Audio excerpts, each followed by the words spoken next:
Amém? Aleluias. Evangelho de Mateus, capítulo de número 11, versículo de número 28. Jesus aqui faz um convite para nós, um convite a todos aqueles que estão cansados, sobrecarregados. E a Bíblia diz o seguinte: venham a mim todos vocês que estão cansados e sobrecarregados. Se eu aceitar o convite de Jesus, ir até ele, qual é a consequência que vai acontecer? E eu os aliviarei. Amém? Então nós recebemos do Senhor Jesus esta promessa que seremos então aliviados. Quando? Quando aceitamos, né, esse convite dele e vamos até ele. É interessante que ele vai dizer: venham a mim todos vocês que se encontram assim. E aí eu gosto sempre de falar, né, que o cansaço aqui, eu acredito que não se trata daquele cansaço depois de um dia de trabalho, né, e você chega, ai rapaz, tô cansado, hoje foi puxado. Não, mas aqueles cansados assim, não sei se vai entender, mas eu posso chamar muito mais emocional do que físico, né, que às vezes a gente diz, olha, tô cansado dessa situação, não é assim? Né, eu tô cansado de tanto problema, eu tô cansado de tanta luta. E eu penso que é justamente isso, tanto é a continuação daquilo que ele vai dizer, e sobrecarregados. O que é sobrecarregado? É aquela pessoa que ela está levando uma carga acima da sua capacidade. E quantas vezes nós também não nos encontramos dessa forma, não nos encontramos dessa maneira, sabe? Eu já ouvi de muitos, né? Teve situações na minha vida também que eu já falei assim, rapaz, olha, parece que eu não vou aguentar. Não é assim? Olha, eu estou com um peso tão grande sobre mim, rapaz, é tanta coisa, é tanta luta, é tanto problema, tem hora que parece que eu não vou aguentar. Por quê? Porque a pessoa está sobrecarregada, ela está levando sobre si um peso acima do que ela tem capacidade. Aí, né, eu dava o seguinte exemplo, me permito usar o mesmo exemplo. Um caminhão lá, ele foi projetado e ele foi construído, vamos supor, para carregar 1 tonelada. Se ele andar vazio, ele vai ter algum problema? Não, problema nenhum. Né? Se ele andar com meia tonelada, ele vai ter algum problema? Não, está dentro da capacidade dele. Se ele andar com 900 quilos, ele vai ter algum problema? Se ele andar com 1 tonelada, vai ter algum problema? Não, porque ele foi projetado para 1 tonelada. Até ali tudo bem.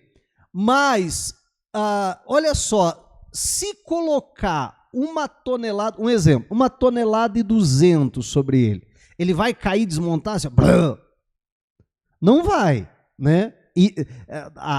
Imediatamente não, até porque toda vez que você constrói algo, você faz uma margem de segurança, não é verdade? Agora, se eu colocar um peso acima da capacidade, então aquele caminhão está o quê? Sobrecarregado, está com sobrepeso, um peso acima da capacidade dele. Se eu andar com o caminhão daquela forma, como eu disse, talvez num primeiro momento não vai dar nenhum problema, mas se eu continuar andando com o caminhão daquela forma, vai dar problema ou não vai? Vai começar a dar problema no amortecedor, vai começar a dar problema nos freios, porque ele não foi projetado para frear com aquele peso todo, vai forçar muito mais, vai aumentar o consumo, enfim, não sou mecânico, tá? Só sei que vai gerar uma série de problemas. E a gente precisa entender, né, guardada aí a proporção, mas que a grosso modo a mesma coisa somos nós. Deus, quando nos fez, ele nos fez capacitados para suportar um nível de aflições, de angústias, de preocupações, de problemas, até porque Jesus ele já nos disse, no mundo tereis aflições. Ele sabia que nós enfrentaríamos. Então nós temos capacidade para enfrentar aquilo. Agora, o grande problema é quando aquilo vai se avolumando de uma tal maneira, e geralmente porque a gente não sabe lidar com os problemas e deixa eles irem se acumulando na nossa vida, e o que acontece é que nós nos encontramos assim, sobrecarregados, com peso acima da nossa capacidade. E agora eu não estou falando nem de uma capacidade física, eu estou falando de uma capacidade, posso até dizer espiritual, mas também psíquica, também emocional. Amém? E nós fomos, então, não fomos projetados para viver num nível de estresse muito grande, para viver num nível de ansiedade muito grande. E aí a gente vê que muitos falam isso, né, que a ansiedade é o mal do século, não é isso? Né? E hoje eu quero então tratar com vocês, dentro desse convite que Jesus faz, a respeito disso. Eu dei como título o seguinte: vencendo o estresse e a ansiedade. Amém? Nós precisamos aprender a vencer essas coisas. Agora, olha só.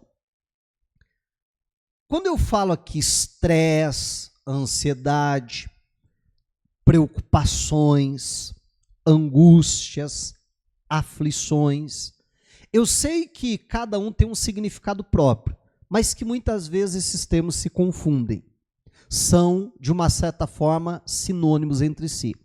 E a gente vai ver aqui na Bíblia, daqui a pouco, a Bíblia usa uma palavrinha grega para se referir a essas coisas, e é interessante que a palavra é uma só, e muitas vezes traduzida de várias maneiras, ora como preocupação, ora como agitação, ora como angústia, e assim por diante. Então, eu vou usar vários termos, mas entenda que eu quero falar da mesma coisa, que é aquela agitação interior, que é aquela aflição, que é aquela angústia, aquela perturbação no nosso ser. Jesus vai dizer: não se turbe o vosso coração, não deixe seu coração ficar agitado, né? Eu gosto de dar esse exemplo, uma água turbada, né? Quando a água assim está escura, geralmente diz: não, a água está turbada, né? Porque a água se agitou, então saiu a sujeira do fundo, não é assim? E misturou com a água. Aí quando a água fica, né, o rio fica correndo ali na sua forma normal, natural, então a sujeira vai tudo para o fundo, a água fica clarinha. Quando eu leio Jesus falando: não se turbe o vosso coração, é isso. Eu logo lembro do rio. Se você agitar o teu coração, como é que vai ficar? Não é uma sujeira só. Amém? Se você está com o teu coração assim em paz, calma, a água fica clarinha, a correnteza ali, né, seguindo o seu fluxo, fica tudo normal. Então nós não podemos deixar o nosso coração se turbar. Eu falava na sexta-feira eu falava sobre essas coisas, e olha só, eu chamava atenção para algo, eu perguntava o seguinte: o estresse é algo bom ou ruim? Bom ou ruim? Ruim? Muito ruim? De manhã eu fiz a mesma pergunta, e o pessoal com um pouquinho mais de convicção, né, falou que, não, pastor, estresse é algo ruim. E se eu disser para você que estresse é algo bom? E muito bom, por sinal. Algo maravilhoso. Você acreditaria em mim? Alguns sim, outros não, né? Aí eu tenho que provar, claro, né? Olha só, o estresse foi um mecanismo que Deus criou, que Deus nos deu, uma ferramenta maravilhosa. Agora a gente precisa, como todas as outras ferramentas que Deus nos deu, saber usar ela. O que vem a ser o estresse? Sabe por que você teve essa ideia e falou: não, estresse é algo ruim? Porque geralmente quando a gente fala do estresse, é no sentido da pessoa estar estressada, né? Excesso de estresse. Mas o estresse por si só, ele é algo bom. O que vem a ser o estresse? O estresse, meu irmão, por favor, eu não sou da área, tá? Eu até gosto de psicologia, mas não sou psicólogo, não sou da área médica, mas então Vou falar grosso modo, tá? Não vou saber usar termos técnicos. Mas o estresse é uma descarga, vamos dizer assim, que nós recebemos tanto no nosso cérebro, tanto de uma forma emocional, mas também de uma forma física, nos preparando então para algo. Quando é que vem o estresse? Quando nós estamos diante de uma situação de perigo, né? Quando nós estamos diante de uma ameaça, quando nós estamos diante de uma situação então como essa, então vem aquela descarga, sabe? E para quê? Né? Há no nosso corpo um verdadeiro rearranjo, todo o corpo nosso. É muito interessante isso. E aí que você vê como o estresse é bom, né? Então, há toda uma mudança, tanto no sentido cerebral quanto do nosso próprio corpo, para a gente lidar com aquele problema, para a gente lidar com aquela ameaça. Das duas, uma, ou enfrentando ela, ou fugindo dela. Mas nos é dado, então, aquela descarga, né? E acontece, então imagine, né, diante ali de um perigo, alguém que se vê diante de um inimigo, naquela hora, então o nosso corpo reage, porque você se vê ameaçado. Quando vem o medo, por exemplo, então, né, o que acontece? No nosso cérebro, nós nos tornamos muito mais alertas, né, muito mais agitados até mesmo, e muito mais agressivos.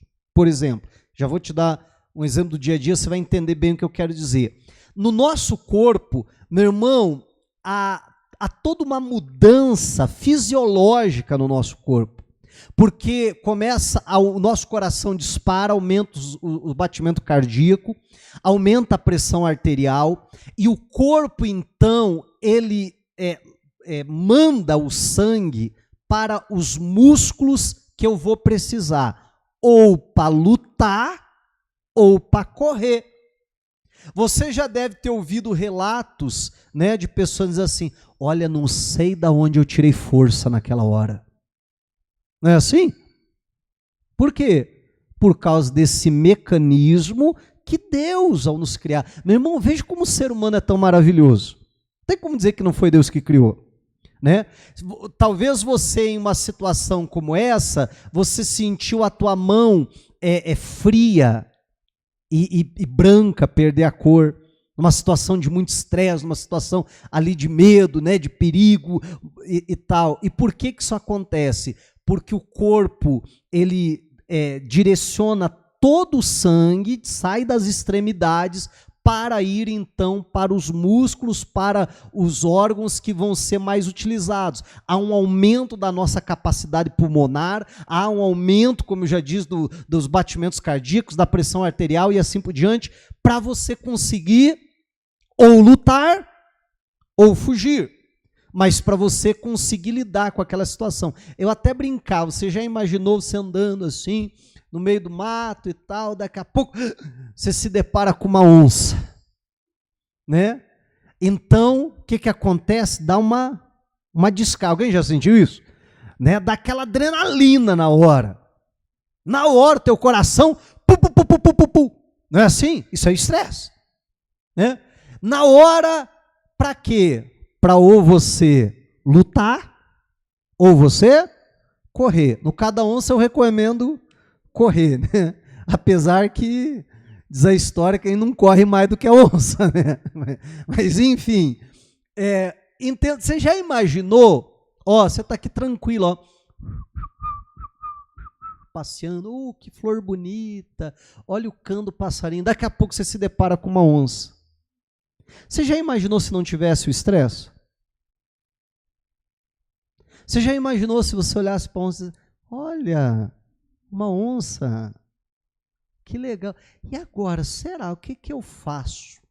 Deixa eu pensar aqui. Já virou comida. Não é verdade? Aí eu volto a perguntar o que eu perguntei há pouco. O estresse é bom ou não? É bom? Amém? É esse mecanismo que Deus nos dá. Você quer ver um exemplo? Quem aqui dirige? Você dirige? Sabe aquele dia que você entra no carro e vai dirigir, você olha para o relógio e diz, olha, estou saindo até cedo, até onde eu vou lá, dá uma meia hora, aí vou chegar ainda uns 10 minutos adiantado, e aí você começa a dirigir, e você faz assim, tranquilo, uma paz, alguém buzina, você nem liga, corta a tua frente e tal, mas experimenta no dia que você está atrasado. Você diz, rapaz, estou atrasado, corre, entra no carro. Teu humor muda? Você se torna mais agressivo ou não? Amém? Você se torna muito mais agressivo. Você fica muito mais agitado. Você fica muito mais alerta, porque o seu cérebro lê aquela situação do atraso como um perigo, como uma ameaça. É você que dá essa resposta. É você que enxerga o atraso dessa maneira. E o teu corpo reage a isso. Você está entendendo? E aí você fica agitado, você fica mais agressivo. Por quê? Porque o estresse é feito para você lidar com a situação. Agora, por que eu dizer que o estresse é bom? A gente tem um pico para lidar com aquela situação, resolver aquela ameaça e voltar à calmaria. Para isso fomos projetados. Esse é o que Deus espera de nós e como Deus criou esse mecanismo. Voltamos para a calmaria, está tudo tranquilo, estou vivendo a vida. Daqui a pouco aparece uma nova ameaça. Opa, pum! O estresse vai lá em cima. Lido com aquela situação. Volta à calmaria. Quando que o estresse se torna algo ruim? Quando eu tenho aquele pico e lá fica. O corpo começa a não conseguir responder a isso. O cérebro começa a não conseguir responder mais a isso. Porque, como eu disse, é todo um arranjo psicológico e até físico nosso ser. Então, a minha pressão arterial ela se eleva para lidar com aquela situação. E aí lá o coração está batendo, o sangue é bombeado, centralizado, então, para os órgãos que eu vou utilizar. Você está entendendo? Há todo um preparo ali. Agora, se eu não volto para a normalidade, para a calmaria, eu vou ter daqui a pouco um problema de pressão alta, eu vou ter um problema cardíaco, porque chega um momento que o corpo nunca desliga aquele alerta. Porque eu estou lá vendo tudo como uma ameaça. Meu Deus do céu, estou atrasado. Ai, olha, semana que vem tem que entregar aquele negócio. Ai, dia 10 tem a conta para pagar. Como é que eu vou pagar aquela conta? Você está vendo como tudo isso se torna ameaça? Não é assim? Tudo isso se torna ameaça. E aí a gente entra naquela pilha, naquele estado de nervo, naquela agressividade. Meu irmão, e nós não fomos projetados para isso. Aí estamos de que forma? Sobrecarregados. E aí a gente vai começar a ter um monte de problema emocional. E não é isso que a gente mais vê por aí? A gente vai começar a ter um monte de problema psicológico. A gente vai começar a ter um monte de problema físico. Mas por quê? Simplesmente porque não sabemos lidar com a situação. Então Jesus ele diz, olha, vem a mim, você que está cansado, você que está sobrecarregado. Hoje a gente vai, de uma certa forma, diagnosticar o problema. É claro que a partir do momento que a gente diagnostica o problema, a gente já começa a lidar com ele. Porque aí, eu entendendo, talvez isso que eu expliquei para você, alguém vai dizer, pastor, você já sabia? Outro talvez vai dizer, interessante isso aí. E até da gente conseguir entender essas coisas, a gente consegue falar, poxa vida, estou estressado. Deixa eu voltar à calmaria, deixa eu voltar à normalidade, porque isso vai me fazer mal. até agora eu falei fisicamente, a gente vai entrar no aspecto espiritual daqui para frente. E o que eu quero fazer hoje com vocês é diagnosticar o problema. É claro que no momento que a gente está diagnosticando o problema, a gente já consegue encontrar algumas soluções para isso. Mas eu convido você para a semana que vem estar aqui, e aí de uma forma mais específica, nós vamos deixar para falar na semana que vem a respeito não só da solução, mas das soluções que a palavra de Deus nos apresenta para esse problema. Bom, o primeiro já está aqui. Jesus está dizendo, venha a mim. Jesus vai denunciar também que tudo isso é falta de confiança nele. Amém? Porque se a gente confia em Deus, então a gente vai sair daquele estado de alerta, de ameaça, você está entendendo?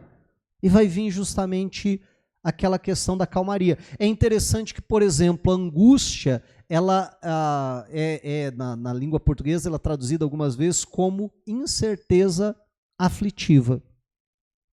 É uma incerteza que vai causar o quê? Uma aflição.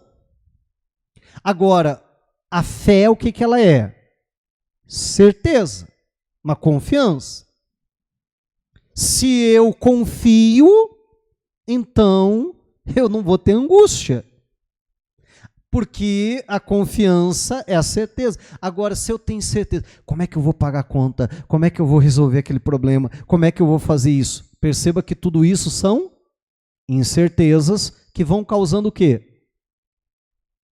Acabei de falar, incerteza aflitiva, que vai causando uma aflição.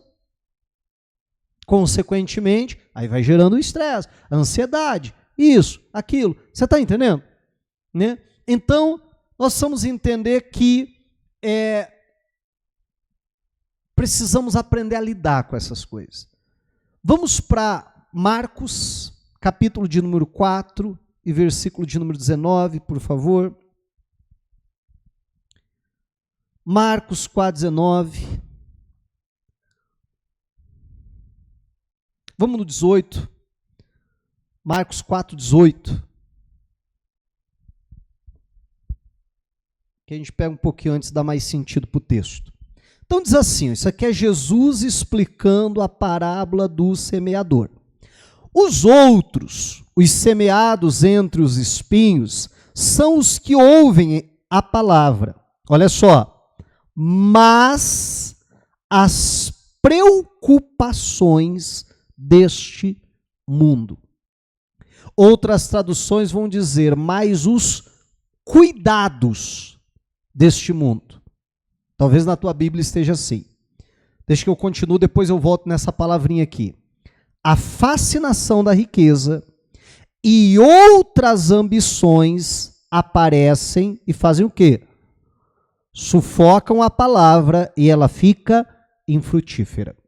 Jesus, explicando a parábola do semeador, ele vai falar sobre 3 coisas que têm o poder de, entrando no nosso coração, sufocar a palavra, que é a palavra de Deus, e fazer com que ela se torne infrutífera, não produza os seus frutos, não produza os seus efeitos na nossa vida. Amém? E aí Jesus, falando de 3 coisas, ele vai dizer que uma delas voltando ali, que uma delas são a fascinação da riqueza, outra são as ambições de outras coisas, e que as preocupações deste mundo. É interessante que quando a Bíblia utiliza, aqui, quando ficou traduzido como preocupações ou como cuidados, a palavra na língua grega que foi traduzido neste texto aqui como preocupação é a palavra merinau. Não sei se a pronúncia está mais perfeita, tá, gente? Ou a sua variação, tirando o ozinho do final, né? Outros textos que a gente vai ver também tem essa variação da palavra, que é merinna.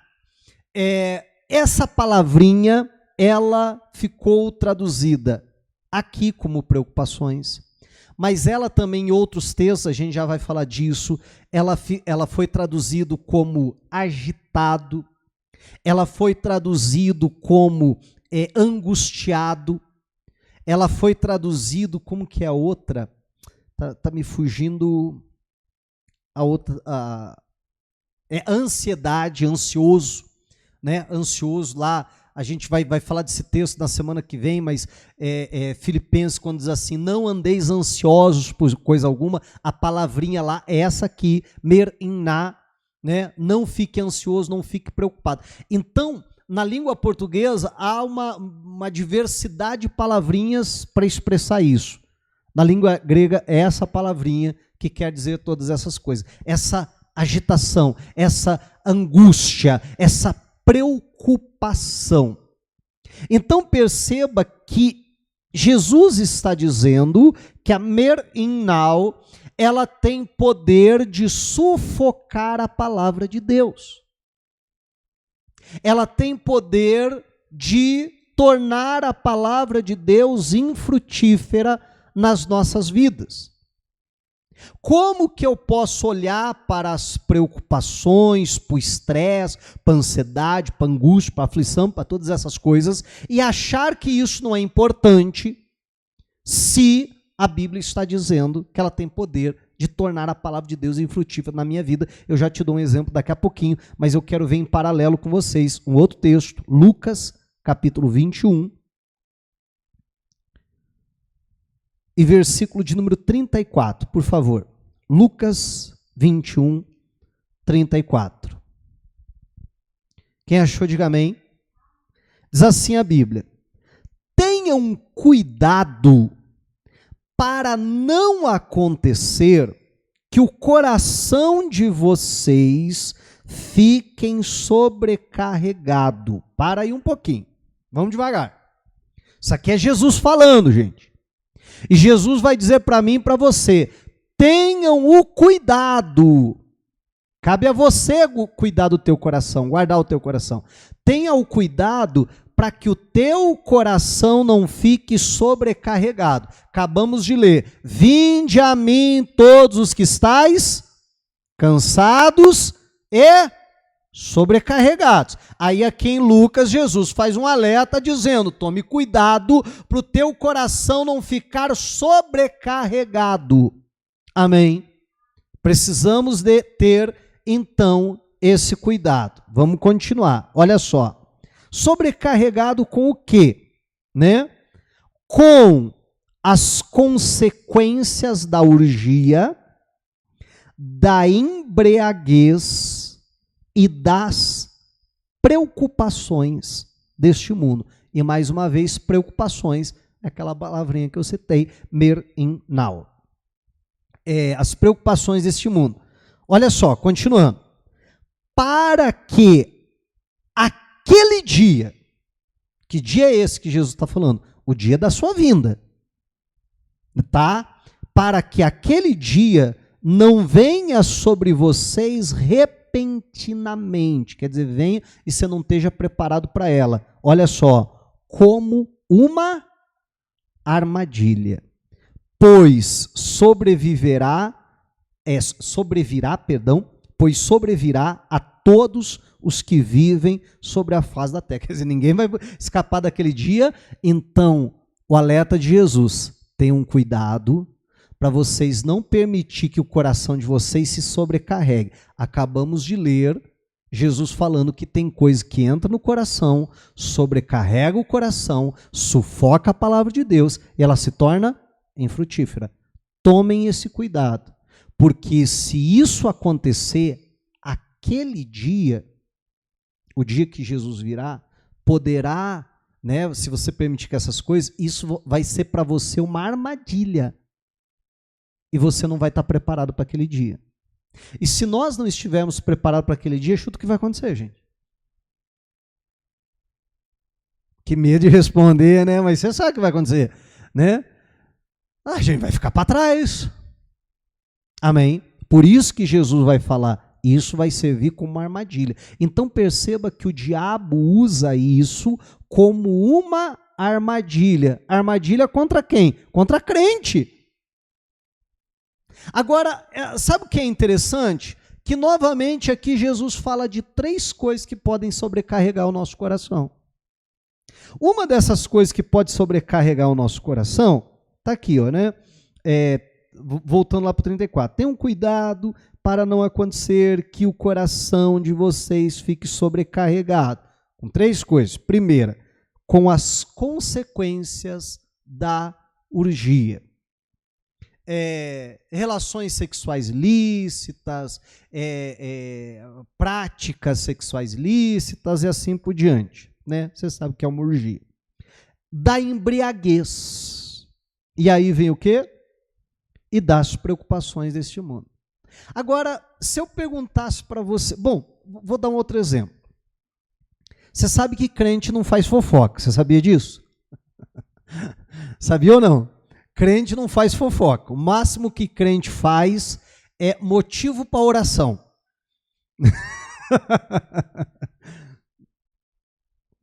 Aí vamos supor que alguém chegue...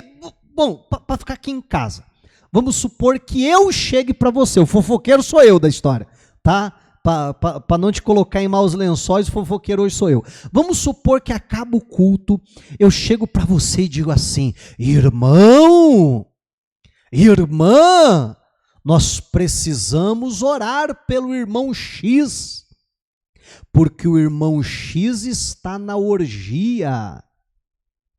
Qual seria a sua reação? Que isso, pastor? Não acredito.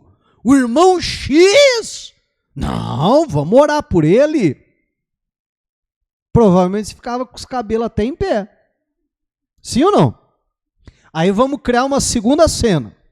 Acaba o culto, eu vou até você e falo assim, ô irmão, ô irmã, olha, a gente precisa orar pelo irmão Y, porque o irmão Y está na embriaguez.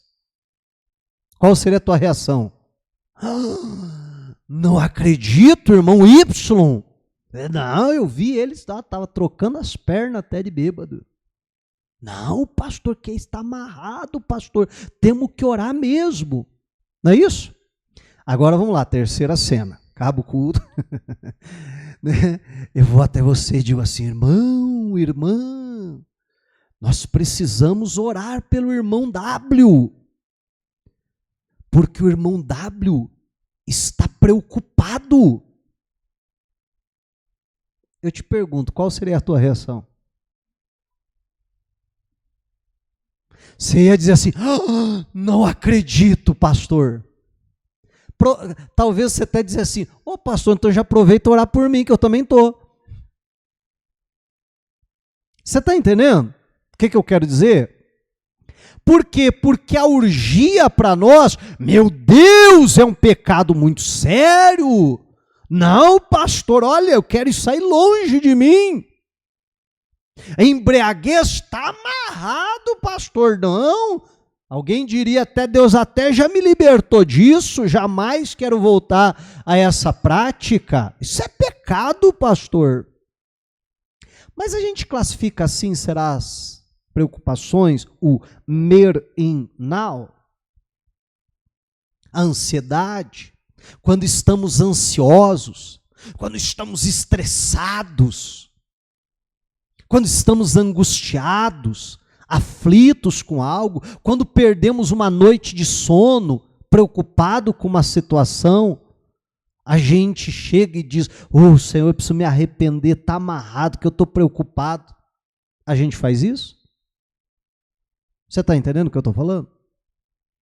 E é justamente por isso que o diabo, ele usa tanto essa ferramenta, porque as preocupações têm tanto poder de sufocar a palavra de Deus, quanto essas outras práticas têm. Essas coisas têm tanto poder de sobrecarregar o nosso coração, do que outros pecados também têm. E olha só, deixa eu te dar um exemplo. Quantas vezes você já não estava num culto como esse, sentadinho aí, ouvindo a palavra de Deus, mas preocupado com alguma coisa? E o pastor pregando, e você prestando atenção na palavra, e daqui a pouco a sua mente, rapaz, segunda-feira tem que resolver aquele BO lá. Deixa eu voltar a prestar atenção. É ansiedade, né? Verdade. Ih, rapaz, esqueci de ligar pro fulano. Acabando o culto, tem que ligar para ele, senão vai ficar muito tarde. O que eu faço de janta mesmo hoje? Ih, segunda-feira vence aquela conta. Não posso esquecer de pagar. Devia ter colocado em débito automático, né? Mas tem que pagar segunda-feira. Pior que eu vou ter que ir até na lotérica. Também lembrei que final do mês tem aquela outra conta. Aquela lá, meu Deus, veio alto o cartão esse mês. Como é que eu vou pagar? Não sei. Já aconteceu com alguém aqui? Bom dia, gente.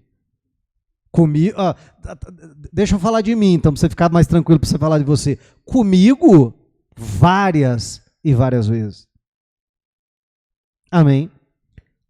As preocupações não têm poder de tornar a palavra infrutífera? E aí, naquele dia, você sentou, você cantou, você orou, você ouviu a palavra, mas você vai embora talvez do mesmo jeito que você chegou, preocupado com uma determinada situação, ou quem sabe com várias situações. E aí você fez tudo isso, mas não sentiu a presença de Deus, não se envolveu com Deus. Se alguém perguntar o que o pastor pregou, dizer, um negócio lá de angústia, pai, um negócio assim, não sei direito. Isso não sufocou a palavra? Não tornou ela infrutífera? Amém?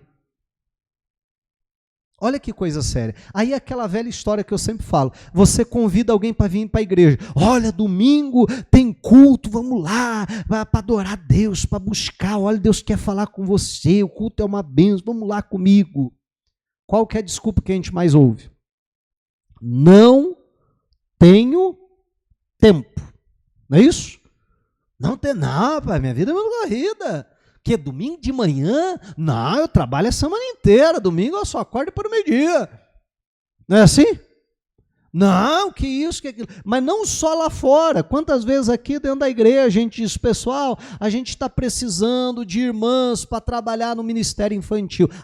Não tem tempo para isso aí, não. Pessoal, nós estamos precisando de pessoas para fazer parte do ministério de intercessão. Orar? Não, você pode orar. A gente está fazendo assim, você pode orar até na tua casa. Não, mas 1 hora, pastor, tá doido, é muito tempo. Não dá não. Não tem tempo para isso aí, não. É assim ou não é? Meu irmão, e a gente precisa tomar cuidado, porque o grande perigo é que a gente não vê isso como algo arriscado, não vê isso como pecado. E porque sufoca a palavra, porque nos afasta de Deus. E aí, todos esses princípios, esses ensinamentos que Jesus vai nos trazer aqui, eu quero ver 2 casos para a gente fechar, 2 casos aqui na prática. Como eu disse, a gente está fazendo um diagnóstico do problema, semana que vem, que mais especificamente a gente vai tratar do problema, né? Mas eu quero ver com vocês 2 casos práticos. Está aqui em Lucas mesmo, no capítulo de número 10 e no versículo 41. Tenho certeza que você conhece a história. Jesus vai até a casa de 2 irmãs, Marta e Maria. Maria se assenta aos pés de Jesus para ouvir a palavra, enquanto Marta está lá correndo para um lado e para o outro. Chega um momento que a Marta não se aguenta. A Marta, para dar uma bronca na irmã, vai dar uma intimada em Jesus, não é isso? Vai dizer, Senhor, o senhor não se importa? O senhor não está vendo? O senhor não vai fazer nada?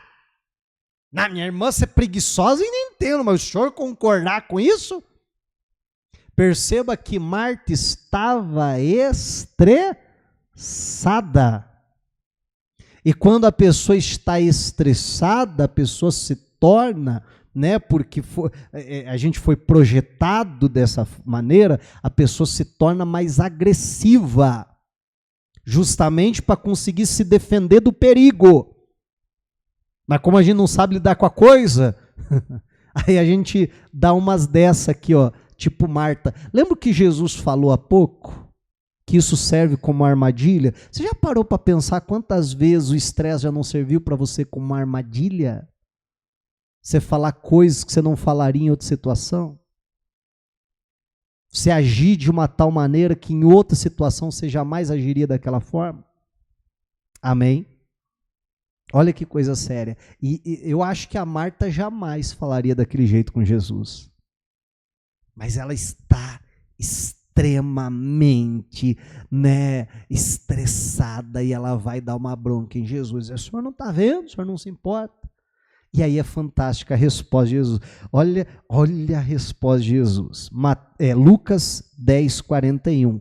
Mas o Senhor respondeu: Marta, Marta. Só esse Marta eu já acho fantástico.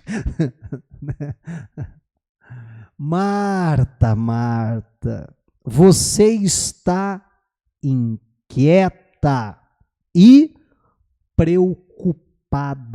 Tem outra tradução que diz agitada. Na tua, como é que tá? Tá alguma coisa diferente disso? Como? Afadigada.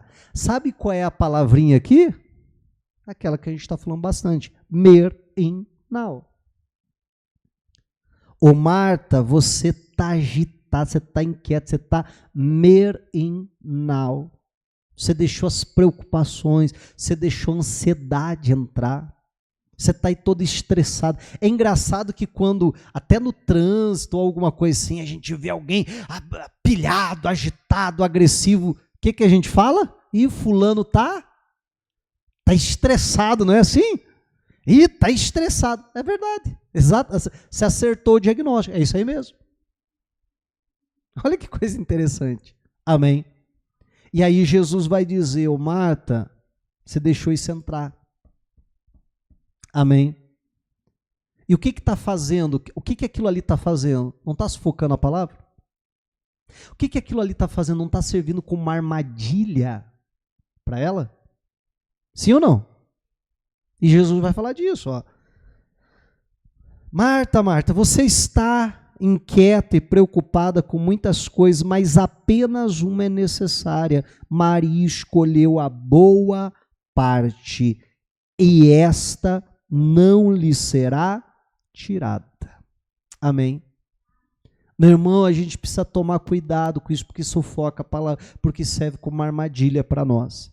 E o diabo usa isso como, de fato, uma armadilha, uma ferramenta, para sufocar a palavra, para não permitir que a gente esteja ligado com as coisas de Deus, porque a gente está tão preocupado com outras coisas, tão agitado, tão estressado.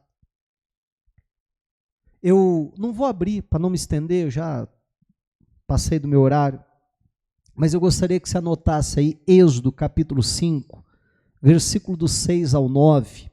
Eu já não vou nem ler, porque eu já comentei várias outras vezes aqui, em outras oportunidades, mas a gente vê claramente como o diabo usa isso. No Antigo Testamento, Faraó ele tipificava Satanás, o diabo, aquele que mantinha o povo de Deus na escravidão, mantinha o povo de Deus sobre opressão.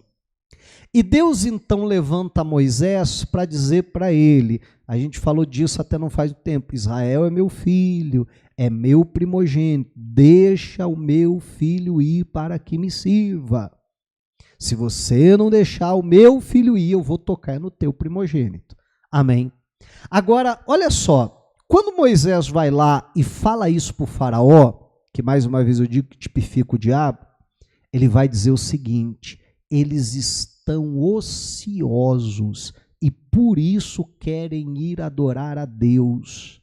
Vamos aumentar o trabalho deles.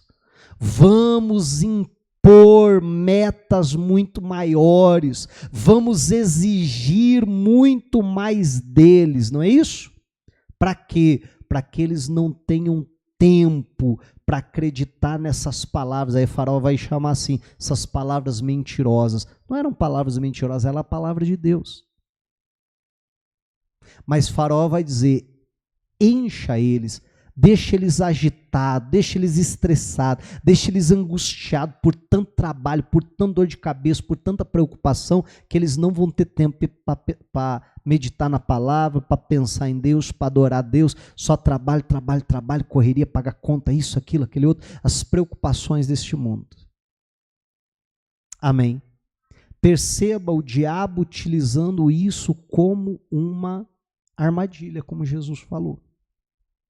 Que eu e você possamos, diante de tudo isso que ouvimos aqui hoje, sabe, sondar o nosso coração. Como eu dizia, até quando a gente faz o diagnóstico, a gente já consegue começar a entender o problema e consegue lidar melhor com a situação. E esse é o propósito. Mas semana que vem, neste mesmo canal, neste mesmo horário, como eu gosto de brincar, né, nós vamos estar aprendendo um pouquinho mais a respeito desse assunto. Que a semana você possa meditar, parar para pensar, parar para fazer as aplicações na sua vida de tudo aquilo que você resolveu, que você, né, ouviu aqui hoje. Sabe, surgiu uma luta, surgiu um problema, pá, me estressei, lidei com a situação. Opa, agora é hora de, voltar à paz, à calma. Procurar colocar tudo isso em prática, em nome de Jesus. Semana que vem a gente aprende mais. Diga a glória a Deus, vamos aplaudir a Jesus.